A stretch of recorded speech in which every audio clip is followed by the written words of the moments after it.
حاجی اسماعیل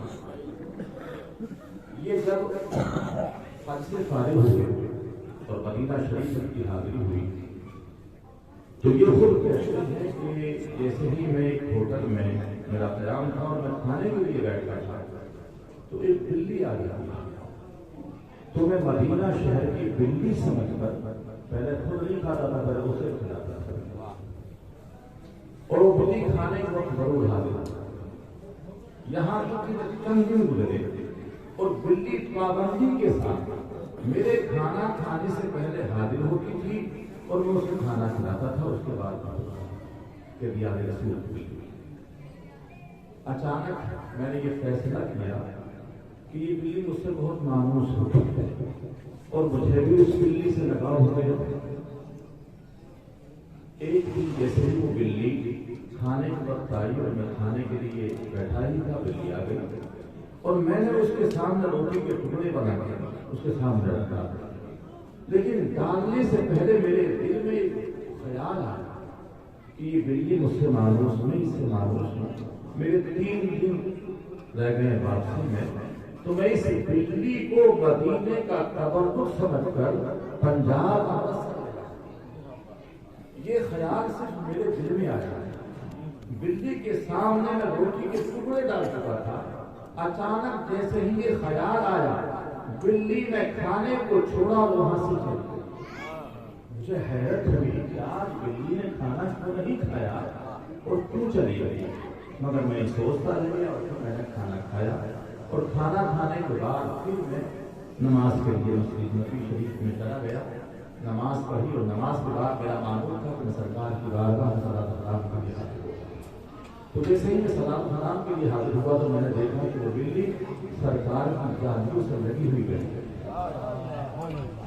میں نے دیکھا کہ یہاں بیٹھے, نماز ظہر میں گیا تو وہاں بیٹھا ہوا دیکھا, نماز عصر میں گیا تو وہاں بیٹھا ہوا دیکھا, نماز مغرب میں گیا تو وہاں بیٹھا ہوا دیکھا, عشاء میں گیا تو وہاں بیٹھا ہوا دیکھا. میں نے فیصلہ کیا کہ شاید بلی کا یہی ٹھکانا ہے, بلی یہیں بیٹھے, جب بھوک لگتی ہے تو یہ ہوٹلوں کی طرف رخ کرتی ہے اور کھانا کھانے کے بعد یہاں آ کر بیٹھ جاتی ہے, اس کا یہی خیال ہے. میں نے فیصلہ کیا کہ جب میں آخری سلام کے لیے حاضر آؤں گا, سلام کے لیے حاضر آؤں گا تو یہیں سے بلی کو اٹھاؤں گا اور پھر ہندوستان جاؤں گا. اور میں نے بلی کے لیے باضابطہ ایک پنجرا بھی خرید کیا تھا, اس کے لیے ٹوکرا وہ خرید لیا. لیکن میں یہ نہیں سمجھ پا رہا تھا کہ آخر بلی اب میرے دسترخوان پر کیوں نہیں آئی, اور مجھے اس بات پر حیرت ہوئی. یہاں تک کہ جب میرا آخری دن آیا تو میں نے فیصلہ کیا کہ صبح فجر کی نماز کے بعد میری واپسی ہے, میں فجر کی نماز کے لیے جب جاؤں گا تو سرکار کے بارے میں سلام کروں گا, سلام کرنے کے بعد اس بلی کو پکڑوں گا اور اس کو ہندوستان واپس لاؤں گا. یہ فیصلہ میں نے شام کو کیا تھا, نماز مغرب یا عشاء کی نماز کے, اور پھر اس کے بعد بس ہو گیا. جیسے ہی میری آنکھ لگی کرم ہوا سرکار کا مجھ پر, اور سرکار کی زیارت سے میں مشرف گیا. میں نے بڑا خوشی کا اظہار کیا کہ سرکار نے اپنی زیارت سے مجھے مشرف کیا, مگر سرکار کے چہرہ مبارک پر غضب کے آثار تھے. سرکار نے فرمایا اسماعیل تو اس لائق نہ تھا کہ میں تجھے زیارت سے مشرف کرتا, تیرا یہ مقام نہ تھا کہ میں تیرے خواب میں تشریف نہ تھا, مگر میں اس لیے آیا ہوں اسماعیل تو ہندوستان واپس جا سکتا ہے, مگر میرے بیان بلی کو نہیں ملا. اسی بلی کی اس گزارش پر میں آج حاضر آیا. 3 دن سے وہ بلی میری شادیوں سے لگی ہوئی مجھ سے استغاثہ کرتی ہے, اسماعیل نام کا وہ حاجی مجھے آپ کے دیار سے مٹانا چاہتا ہے. اس لیے اسماعیل یاد رکھ تو ہندوستان واپس جا سکتا ہے, مگر ہمارے مدینے کی بلی کو نہیں.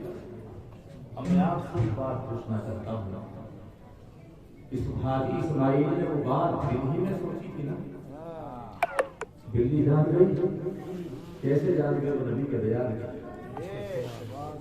جب نبی باخبر ہے ساری کائنات کے حالات سے, تو جو ان کی صحبتوں میں ان کی محبتوں کے جلوے جن کی دلوں میں بستا ہے وہ بھی حدیث سے بات ہے. تو سرکار کا حدیث تشریف ہے.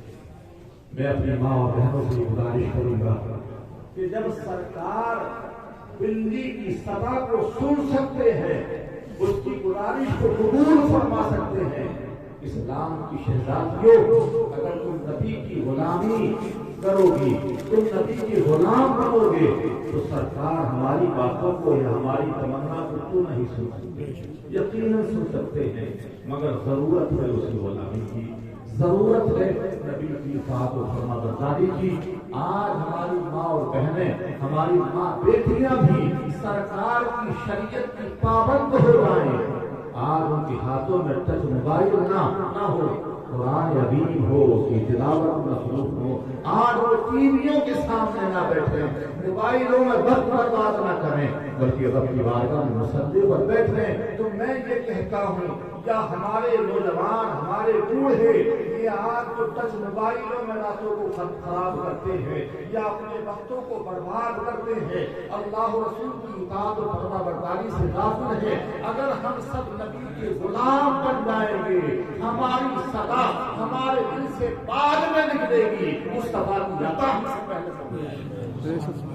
مگر اسی غلامی کی ضرورت ہے, اسی جذبے کی ضرورت ہے. اس لیے میں آپ سے عرض کروں گا کہ آپ بھی اپنے اندر سدھار لاؤ اور نبی کی غلامی, نبی شریعت کی اصول و قوانین کی پابندی اختیار کرو, اور اپنے گھروں کی ماں بہن بیٹیوں کو بھی شریعت کی پابندی کا حکم دو, نبی سے خاتمہ بناؤ اور شان سے بناؤ. بات آئی تو ایک بات اپنی بات کو ختم کر دوں, اس شان سے نبی کا غلام بناؤ, اس شان سے بڑے محدث کی بات نہیں جاتا.